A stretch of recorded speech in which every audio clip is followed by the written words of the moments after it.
আসসালামু আলাইকুম রহমতুল্লাহি ওবরকাতুহু। সম্মানিত দর্শক, বাংলাদেশের রাজনীতি এখন আমেরিকামুখী।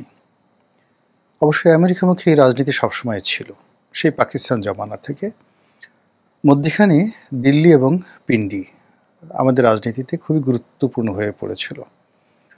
কিন্তু ডক্টর মোহাম্মদ ইউনূস সরকারের যে ক্ষমতা আরোহণ এবং ডিপ স্টেট পলিসি, ডোনাল্ড লু এবং পাক ভারত উপমহাদেশে একটার পর একটা সরকারের যে উইকেটের পতন, এই পতনের পেছনে মার্কিন যুক্তরাষ্ট্রের একটি হাত রয়েছে। যারা আন্তর্জাতিক সম্পর্ক বিশ্লেষণ করেন তাদের মতে মার্কিন যুক্তরাষ্ট্রের যে স্বার্থ মধ্যপ্রাচ্যে ছিল এবং মধ্যপ্রাচ্যের তেল সম্পদকে শোষণ করে তারা যেভাবে নিজেদের বিত্ত এবং বৈভবকে বাড়িয়ে তুলছিল, সেখানে টান পড়েছে। এখন অর্থ এবং অর্থচক্র এটি মধ্যপ্রাচ্যে নেই। এখন অর্থ এবং অর্থচক্র ল্যাটিন আমেরিকাতে নেই, এমনকি আফ্রিকাতেও নেই। দ্বিতীয়ত, আফ্রিকাতে যতটুকু ছিল এটা এখন আর সম্ভব হচ্ছে না। এর কারণ হলো সেখানে জাতীয়তাবোধ এত প্রবল আকার ধারণ করেছে যে ছোট ছোট রাষ্ট্র, যেমন ধরুন উগান্ডা, তারপরে সিয়েরা লিওন, বুর্কিনা ফাসো, এই সকল রাষ্ট্র, বুরুন্ডি, তো এই সকল রাষ্ট্র আজ থেকে 10 বছর আগে আমেরিকার নাম শুনলে থরথর করে কাঁপত। এখন তারা আমেরিকা এবং ইউরোপের যে কোনো রাষ্ট্রশক্তিকে চ্যালেঞ্জ দিচ্ছে এবং অনেককে তাদের দেশ থেকে বহিষ্কার করছে। ফলে আমেরিকার যে ব্যবসায়িক স্বার্থ, সেটা যুদ্ধাস্ত্র হোক, টেকনোলজি হোক, ওষুধপত্র হোক, কিংবা সাধারণ যেটা জেনারেল মার্চেন্ডাইজ বলেন, তার জন্য তাদের সবচেয়ে বেশি দরকার হলো এখন এশিয়ার মার্কেট। তো এশিয়ার মার্কেটে তাদের জন্য সবচেয়ে বড় সমস্যা হয়ে গেছে চীন। চীন একই সঙ্গে অর্থনৈতিক শক্তি হয়ে পড়েছে। দ্বিতীয়ত, এখানে তারা রাজনৈতিক শক্তি এবং সামরিক শক্তি হিসেবে আত্মপ্রকাশ করেছে। কিন্তু তারপরেও তাদেরকে এই ঝুঁকি নিতে হচ্ছে। একটা সময় সোভিয়েত ইউনিয়নকে তারা ভেঙে চুরমার করে দিয়েছে, রাশিয়ার সঙ্গে টেক্কা দিয়ে তারা ইউক্রেন যুদ্ধ চালিয়ে যাচ্ছে, আর একই সঙ্গে চীনের সঙ্গে প্রয়োজনে তারা যুদ্ধ করবে, কিন্তু এশিয়া থেকে চীনকে টেক্কা দিয়ে তাদেরকে অর্থ নিতেই হবে। এবং সেই অর্থে এশিয়াতে তাদের যে কয়জন কৌশলগত পার্টনার রয়েছে, যেমন জাপান তাদের কৌশলগত পার্টনার, ফিলিপাইন তাদের কৌশলগত পার্টনার, দক্ষিণ কোরিয়া তাদের কৌশলগত পার্টনার, আর ভারত তো আছেই। তো বাংলাদেশের যে রাজনীতি, সেই রাজনীতিতে ভারত সবসময় এখানে আমেরিকাকে বাম পকেটে রেখে বাংলাদেশের উপর ছড়ি ঘুরিয়েছে এবং যা ইচ্ছে তাই করতে পেরেছে, বিশেষ করে 2009 সন থেকে।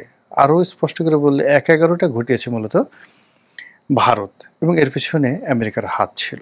কিন্তু পরবর্তীতে দেখা গেল যে বাইডেন প্রশাসনের শেষের দিকে এসে আমেরিকা সিদ্ধান্ত নেয় যে তারা আর এখন ভারতমুখী হবে না, বাংলাদেশের সকল বিষয়বস্তু তারা নিজের হ্যান্ডেল করবে এবং নিজের চোখে দেখবে। ঠিক সেই সময়টিতে শেখ হাসিনা যখন বুঝতে পারলেন যে কেবলই মাত্র দিল্লির উপর ভরসা করলে চলবে না, তাকে আমেরিকায় নিজস্ব একটা বলয় তৈরি করতে হবে। এই জন্য তিনি প্রাণান্ত চেষ্টা করেছিলেন। আপনাদের মনে আছে যে মিস্টার বারাক ওবামার জমানা থেকেই শেখ হাসিনা চেষ্টা করছেন সজীব ওয়াজেদ জয়, সাইমা ওয়াজেদ পুতুল এবং তিনি নিজে, তাদের সঙ্গে বারাক ওবামা একান্ত ঘরোয়া পরিবেশে ছবি তুলেছেন, জয়ের প্রশংসা করেছেন, হোয়াইট হাউসে তাদেরকে আমন্ত্রণ জানিয়েছেন, এবং একই ধারা অব্যাহত ছিল এখানে জো বাইডেনের জমানাতে। কিন্তু সমস্যা হয়ে গেল যে আমেরিকা যে জিনিসগুলো সরাসরি শেখ হাসিনার কাছে চাচ্ছিল, সেই বিষয়টা শেখ হাসিনা দিতে চাচ্ছিলেন না অথবা পারছিলেন না। উনি স্পষ্ট করে বলেছেন যে আমি দেশ বিক্রি করতে পারবো না, আমার কাছে সেন্ট মার্টিন চাওয়া হচ্ছে, যদি সেন্ট মার্টিন দেওয়া হয় তাহলে আমি ক্ষমতায় থাকতে পারি, কিন্তু আমি বঙ্গবন্ধুর কন্যা মরে গেল এই কাজটি করব না। হতে পারে এটি তার রাজনৈতিক একটা স্ট্যান্ড, কিন্তু এই কথাগুলো তিনি বলেছিলেন। এবং এখন এই বাংলায় যা কিছু ঘটছে তাতে করে সেন্ট মার্টিন নিয়ে আমাদের আতঙ্কিত না হওয়ার কোনো কারণ নেই। শেখ হাসিনা আরও বলেছিলেন বার্মা অ্যাক্টের কথা। তিনি বলেছিলেন যে আমাদের পার্বত্য অঞ্চল এবং মায়ানমারের রোহিঙ্গা তাদেরকে নিয়ে এখানে পশ্চিমারা একটি খ্রিস্টান রাষ্ট্র তৈরি করার জন্য চক্রান্ত করে আসছে দীর্ঘদিন ধরে, এবং এই কথা তিনি পার্লামেন্টে বসে বলেছিলেন। তো যেটা হলো যে ডেমোক্র্যাটদের সঙ্গে আওয়ামী লীগের একটা ঐতিহাসিক সম্পর্ক রয়েছে। আর ডোনাল্ড ট্রাম্প আ তার যে দল রিপাবলিকান তাদের সঙ্গে বিএনপির একটা ঐতিহাসিক সম্পর্ক রয়েছে। কিন্তু গত টার্মে যখন ডোনাল্ড ট্রাম্প ক্ষমতায় এলেন, তখন বিএনপি খুব আশা করেছিল যে এইবার শেখ হাসিনা আর টিকতে পারবে না। ডোনাল্ড ট্রাম্প এসে শেখ হাসিনাকে সরিয়ে দেবে। কিন্তু এটা সম্ভব হয় নাই, এই কারণ হলো যে আমেরিকার রাজনীতিতে সাধারণত বাংলাদেশ কেন্দ্রিক যে হিসাব, সেই হিসাবের বাইরে গিয়ে মিস্টার নরেন্দ্র মোদী ডোনাল্ড ট্রাম্পের সঙ্গে যে বন্ধুত্ব করেছিলেন, এটি ছিল একটা অবিস্মরণীয় বন্ধুত্ব। অর্থাৎ ডোনাল্ড ট্রাম্প এবং নরেন্দ্র মোদী, ডোনাল্ড ট্রাম্প এবং বাদশাহ সালমানের ছেলে মোহাম্মদ বিন সালমান এবং কাতারের আমির, তাদের একটা ত্রৈমাত্রিক সম্পর্ক গড়ে উঠেছিল। এবং সেই সম্পর্কের ভিত্তিতে শেখ হাসিনার সঙ্গেও কিন্তু ওই জামানাতে একটা সম্পর্ক গড়ে উঠেছিল জো বাইডেনের সঙ্গে। তো জো বাইডেনের সঙ্গে সম্পর্কর পরে ডোনাল্ড ট্রাম্পের সাথে তার সম্পর্ক হওয়ার কথা না। কিন্তু তারপরেও কেবলমাত্র নরেন্দ্র মোদীর কারণে ডোনাল্ড ট্রাম্প শেখ হাসিনার ব্যাপারে একেবারে চোখ বুজেছিলেন এবং বাংলাদেশের যত বিষয়াদি রয়েছে সব অন্ধভাবে তিনি নরেন্দ্র মোদীর হাতে ছেড়ে দিয়েছিলেন। এবং ঠিক সেই সময়টাতে কিন্তু বাংলাদেশে দিল্লির যে আধিপত্য, এটা এত মারাত্মক আকার ধারণ করে। আমি ওই সময়টাতে অনেকবার বলেছিলাম যে শেখ হাসিনার পক্ষে এটা সহ্য করা সম্ভব হচ্ছে না। তিনি বুঝতে পারছেন, তিনি কয়েকবার মুখ ফসকে বলে ফেলেছেন যে দিল্লিকে যা দিয়েছি এরপরে আর মানে দিল্লি সারা জীবন কৃতজ্ঞ থাকা উচিত, এই ধরনের কথাবার্তা, তাদেরকে সব দিয়েছি। তো দিল্লির এই কবল থেকে বাঁচার জন্য তিনি প্রাণান্ত চেষ্টা করেছেন সেই জো বাইডেন সরকারের সাথে একটি সম্পর্ক স্থাপন করার জন্য, এবং তিনি ডেমোক্র্যাটদের সঙ্গে এবং ব্যক্তি জো বাইডেনের সঙ্গে সম্পর্ক স্থাপন করতে পেরেছেন। কিন্তু ওই যে ডিপ স্টেট, তাদের যে পলিসি রয়েছে, যে পলিসির সঙ্গে বার্মা অ্যাক্ট জড়িত, যে পলিসির সঙ্গে আরও অনেক কিছু জড়িত, এফবিআই জড়িত, সিআইএ জড়িত, জর্জ সরোজ জড়িত, তার ছেলে জর্জ সরোজ জুনিয়র সে জড়িত, আরও অনেকে, বাংলাদেশের বিভিন্ন গ্যাংয়ের নাম শোনা যায়। তো এই জিনিসগুলো তিনি আসলে পেরে ওঠেননি। তখন তিনি বাধ্য হয়ে চীন ছোটাছুটি করেছিলেন এবং তার ক্ষমতার শেষ দিকে তিনি যখন চীনে গিয়েছিলেন এবং সেখান থেকে তাকে ভগ্ন মনোরথ হয়ে ফিরতে হয়। এর কারণ হলো, যদি চীনের কথা মতো তিনি আর একটা দিন থাকতেন, আপনাদের মনে আছে যে একদিন আগে তিনি চলে এসেছিলেন, তো একটা দিন যদি তিনি অতিরিক্ত থাকতেন ইতিহাস ভিন্ন হতো। অর্থাৎ চীনের সঙ্গে তার একটা ভালো বন্ধুত্ব হতো, অন্যথায় তিনি আর বাংলাদেশে আসতে পারতেন না।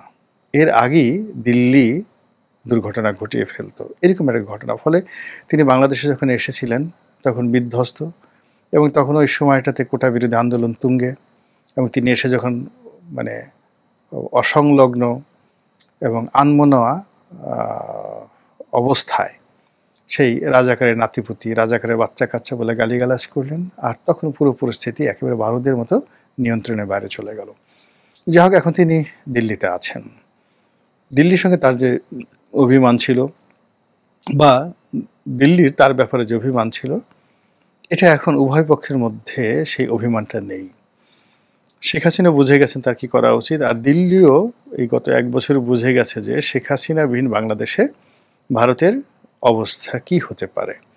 তো এই জন্য দিল্লির পার্ট রেখে দিয়ে এখন তারা আমেরিকার পার্ট, অর্থাৎ দিল্লি এবং যাকে বলা হয় শেখ হাসিনা স্বয়ং নিজে আমেরিকাতে তাদের যে লবিং, এটা যুগপৎভাবে করছেন দুটো কারণে। দিল্লি যে কারণে করছে যে দিল্লির সঙ্গে ওয়াশিংটনের সম্পর্কটা এখন তলানিতে, তো কাজেই যে কোনো মূল্যে ডোনাল্ড ট্রাম্পের সঙ্গে তার একটা ভালো সম্পর্ক স্থাপন করতে হবে। অন্যদিকে শেখ হাসিনা তার যে লবিং গ্রুপ রয়েছে, যে লবিং গ্রুপ ডেমোক্র্যাটদের সঙ্গে আগেই একটা সম্পর্ক রক্ষা করেছিল, ফলে ডেমোক্র্যাটদের সঙ্গে ডক্টর মোহাম্মদ ইউনূসের একটা ঐতিহাসিক সম্পর্ক থাকা সত্ত্বেও ক্ষমতার একেবারে সর্বোচ্চ স্তরে তার যোগাযোগ থাকার কারণে তিনি হিলারি ক্লিন্টনকে অস্বীকার করতে পেরেছিলেন। তিনি সেই ডোনাল্ড ট্রাম্পকে অস্বীকার করতে পেরেছিলেন। বাংলাদেশে নিযুক্ত মার্কিন রাষ্ট্রদূতদেরকে তিনি অপদস্থ করতে পেরেছিলেন। এনিওয়ে, ঠিক সেই কানেকশনটা তিনি আবার নতুন করে চালু করতে চান। এবং আপনি জানেন যে এখন আওয়ামী লীগের হাতে টাকার অভাব নেই। আপনারা সবাই দেখেছেন বাংলাদেশের পত্রপত্রিকায় যে কয়েকদিন আগে 4,500 কোটি টাকা দিয়ে আসছে এস আলম। তো 4,500 কোটি টাকা কিন্তু যেন তেন কথা না, অনেক টাকা, প্রায় $500 million। $500 million যদি এক এস আলম দিয়ে থাকে, তাহলে অন্যান্য যারা আছে, তারা আজিজ খান, শামিদ গ্রুপ, তারা কি করেছে? তারাও তো টাকা দিবে। আওয়ামী লীগ যদি নিজেরা লক্ষ কোটি টাকা পাচার করে থাকে, দেবপ্রিয় ভট্টাচার্য যে হিসাব দিয়েছেন সে অনুযায়ী তো আওয়ামী লীগ 15 লক্ষ কোটি টাকার মতো তারা শুধু পাচার করেছে। ফলে টাকা তো তাদের অভাব নেই, আমরা এটাকে ধরে নিচ্ছি।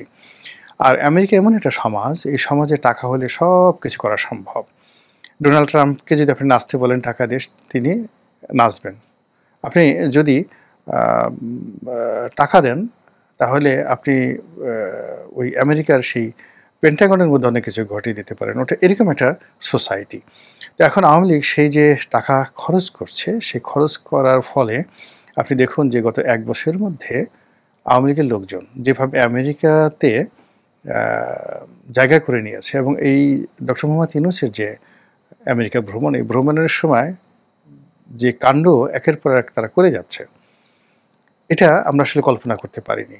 এবং দিল্লিতে বা কলকাতাতে যারা আছেন, তারা তুলনামূলকভাবে মনে হচ্ছে অনেক দুর্বল, অসহায় আওয়ামী লীগ।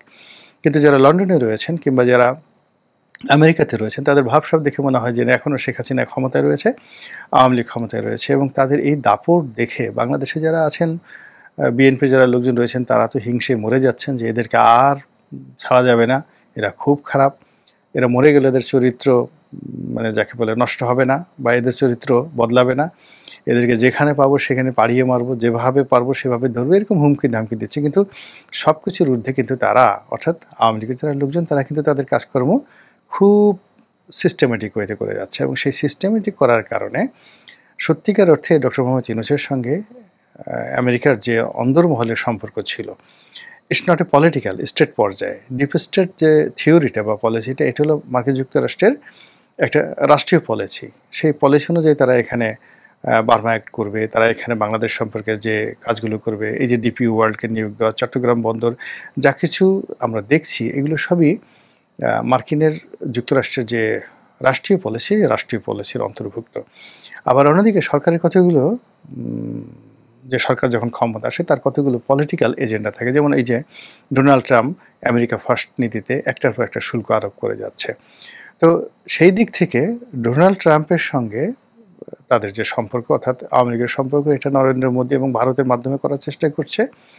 অন্যদিকে আওয়ামী লীগের যে নিজস্ব যে শক্তি, সেই নিজস্ব শক্তি দিয়ে তাদের যে ডেমোক্র্যাট লবিং, সেই লবিং এবং অন্য লবিস্ট ফার্মের মাধ্যমে তারা ওই যে বুঝে গেছে যে এখানে কেবলমাত্র পলিটিক্যাল পার্টিকে যদি কনভিন্স করা হয়, এটার শেষ রক্ষা হয় না। এখানে ডিপ স্টেট বলতে যা বোঝায়, বা রাষ্ট্রের অনেকগুলো প্রতিষ্ঠান রয়েছে, সেই প্রতিষ্ঠানের সাথে সম্পর্ক স্থাপন করতে হয়।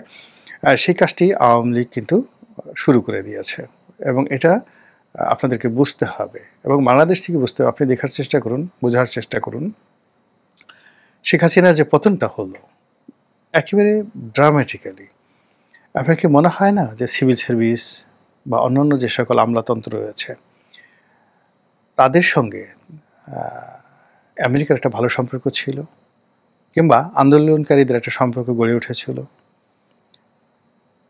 এই যে আন্দোলনকারীদের সাথে সম্পর্ক বা আমেরিকার সাথে একটা সম্পর্ক, এবং সেই সম্পর্কের কারণে শেখ হাসিনা যেটা ভাবতে পারেননি, তোমারে বুঝিবে যে গোকুলে বাড়িছে সে, তার নিজস্ব একেবারে নিজস্ব লোকগুলো তারা আন্ডান হয়ে গেছে শেষের দিকে। এবং কোথা থেকে নিত্য নতুন কমান্ড চলে এসছে, নিত্য নতুন পলিসি চলে আসছে, নিত্য নতুন ঘটনাগুলো ঘটে গেছে। এটাই হলো রাষ্ট্রের অভ্যন্তরে ঢুকে যাওয়া, যেইগুলো বিশ্বের নামকরা গোয়েন্দা সংস্থাগুলো এই কাজগুলি তারা করে থাকে। এমনকি তাদের যদি দরকার হয়, একটা তহসিলদেরকে তারা কনভিন্স করে ফেলে। সিআইএ যদি মনে করে, মোসাদ যদি মনে করে যে কোনো একটা মসজিদের ইমাম, মুয়াজ্জিন বা কোনো একটা মন্দিরের পূজারি, তাকে তাদের দরকার, তাদের দ্বারাই তারা সেই কাজগুলো করবে। ঠিক সেই রকমভাবে আমেরিকার যে পলিটিক্যাল পার্টিগুলো রয়েছে, অর্থাৎ ডেমোক্র্যাট, রিপাবলিকান, সেখানে যে মিডিয়াগুলো রয়েছে, পত্রপত্রিকা, আপনি ইদানিং দেখছেন যে আমেরিকান পত্রপত্রিকাগুলো অসাধারণ সব নিউজ করছে বাংলাদেশ নিয়ে। এরপরে সেখানে যে বুদ্ধিজীবী রয়েছে, তারপরে সেখানে যে প্রেশার গ্রুপ রয়েছে, তার সঙ্গে সঙ্গে রাষ্ট্রের যে রাষ্ট্রীয় প্রতিষ্ঠানগুলো রয়েছে, সেখানেও আমেরিকার যারা লবিস্ট ফার্ম রয়েছে সেই লবিস্ট ফার্মের পিছনে শেখ হাসিনা সর্বোচ্চ বিনিয়োগ করছে বা করবে, এতে কোনো সন্দেহ নেই।